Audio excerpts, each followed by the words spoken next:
Dans une précédente vidéo, je vous expliquais comment vous pouviez être régularisé via le travail. Il y a beaucoup de personnes qui se retrouvent dans la communauté en mode sans papier parce que étant venus de manière irrégulière, en mode Boza. Donc, dans cette vidéo, je vous expliquais comment c'était possible d'être régularisé via le travail. Il fallait répondre à certaines conditions. L'une des conditions, c'était d'être arrivé sur le territoire depuis au moins 3 ans. Et dans ce cas, il fallait justifier de 2 années de travail, c'est-à-dire 24 mois, dont 8 mois étaient dans la première année.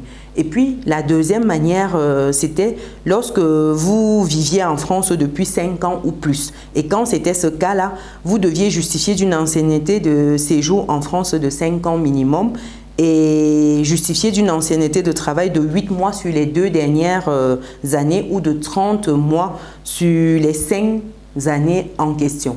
Donc, dans cette vidéo, je me propose de vous expliquer la démarche que vous devez faire pour obtenir cette régularisation-là. Une fois que vous remplissez ces conditions, comment vous faites pour être régularisé? Donc, quelle est la démarche à effectuer? Dans cette démarche-là, c'est de vous expliquer les justificatifs dont vous aurez besoin pour cela. Et puis, où vous adresser. C'est très important parce que c'est bien beau de le savoir, mais comment faire ensuite pour obtenir ce qui nous revient un peu de droit, j'ai envie de dire.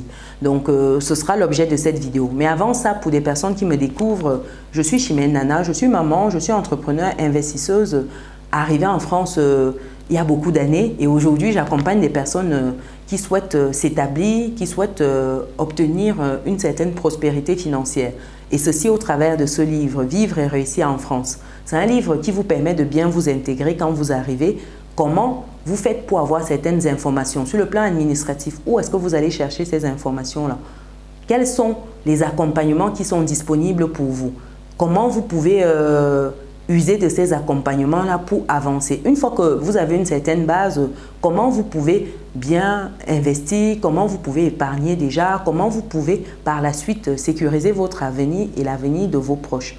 Donc, vous avez toutes les clés pour votre prospérité financière dans ce livre quand vous êtes en France. Je vais mettre le lien pour acquérir le livre dans le descriptif de cette vidéo. Donc, après cela, quelle démarche effectuer? Donc, sachez que quand vous êtes dans cette situation, le visa n'est pas exigé. Parce que si vous êtes déjà venu par voie irrégulière, ça veut dire que vous n'avez pas obtenu un visa avant d'arriver ou à l'entrée sur le territoire. Donc, vous n'avez pas besoin d'avoir un visa ici. C'est très important. Donc, ensuite, la démarche peut être faite ici par vous ou par un organisme. Généralement, ce sont les organismes qui sont en mode soutien aux travailleurs sans papier. Parce qu'ici, on parle d'une régularisation via le travail. Donc, ces organismes qui sont dont leur cible, c'est les travailleurs sans papier, sont les syndicats, les associations, et lorsque ils se regroupent, ils récupèrent les dossiers de certaines de ces personnes-là pour leur permettre d'avoir une régularisation, d'être régularisé. Donc, pour ce faire, il y a besoin d'un certain nombre de documents. Entre autres, vous devez fournir une copie intégrale de votre acte de naissance. Même si vous êtes venu de manière irrégulière, généralement, vous pouvez avoir votre acte de naissance. Donc, une copie de votre acte de naissance qui comporte les mentions spécifiques et si besoin une traduction, si ce n'est pas en français. Ensuite, vous avez besoin d'avoir une copie de votre passeport. Donc ici, c'est les pièces qui sont la partie relative à l'état civil où on voit votre nom, votre date de naissance, lieu de délivrance, signature. Donc cette partie-là et les parties d'entrée. Si vous avez par exemple des cachets. Pour des personnes qui sont arrivées par exemple pour une situation en particulier, par exemple venues pour un tourisme, je dis une bêtise, d'1 mois et par la suite ne sont pas rentrées. Donc, et ont opté pour travailler d'une manière dissimulée ou pas. Donc, si vous êtes dans ce cas de figure, vous n'avez pas forcément, vous avez le cachet d'entrée. Vous présentez également une copie de ces pages-là. Vous avez également, vous avez besoin également d'une attestation consulaire avec photo. Ça, c'est dans le cas où vous n'avez pas un passeport avec les éléments que je viens de lister. Vous pouvez demander en fait une copie consulaire avec une photo.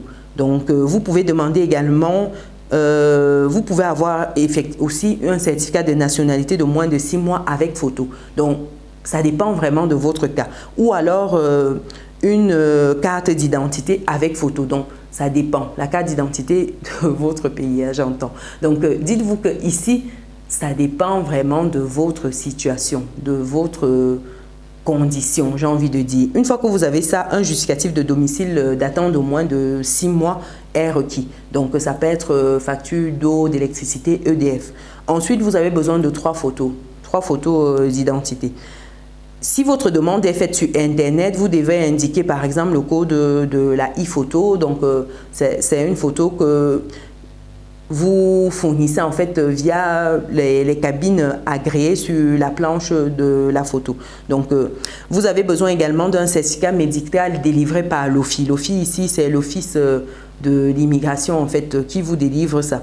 Et c'est remis au moment de votre titre. Donc ça, il n'y a pas de souci. Vous avez besoin également, entre autres, d'une déclaration d'honneur de non-polygamie. Vous savez, dans certains pays comme le Cameroun, par exemple, la polygamie est admise. Mais quand vous êtes en France, la polygamie n'est pas autorisée. Donc, vous devez faire un certificat de non-polygamie. Vous devez également délivrer un formulaire CFA numéro 15-186, ça doit être complété et signé par votre employeur. Donc ici, ça doit être accompagné des pièces demandées. C'est à votre employeur de compléter ce document-là que vous allez lui remettre.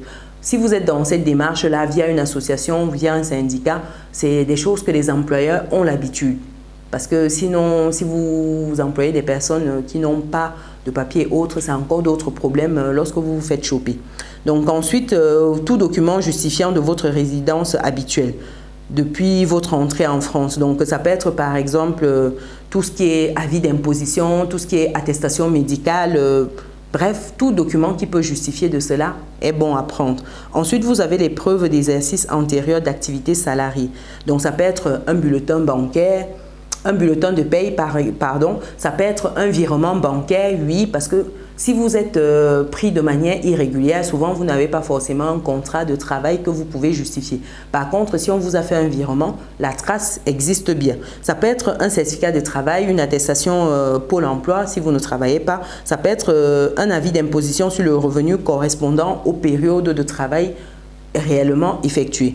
Et si vous êtes dans le cas de figure où vous avez utilisé l'identité d'une autre personne, ici vous devez justifier de la concordance d'identité établie par votre employeur. Par exemple, si vous avez utilisé les papiers, je dis une bêtise, de votre frère pour travailler, il faudrait qu'il y ait concordance et que votre employeur justifie vraiment de cela. Donc ça, c'est un point. Ça, quand vous avez travaillé avec le nom de quelqu'un d'autre, c'est rapide à prouver que ce n'était pas vous. Donc quand vous êtes dans ce cas de figure, vous usez en fait de l'employeur qui vous permet de justifier cela.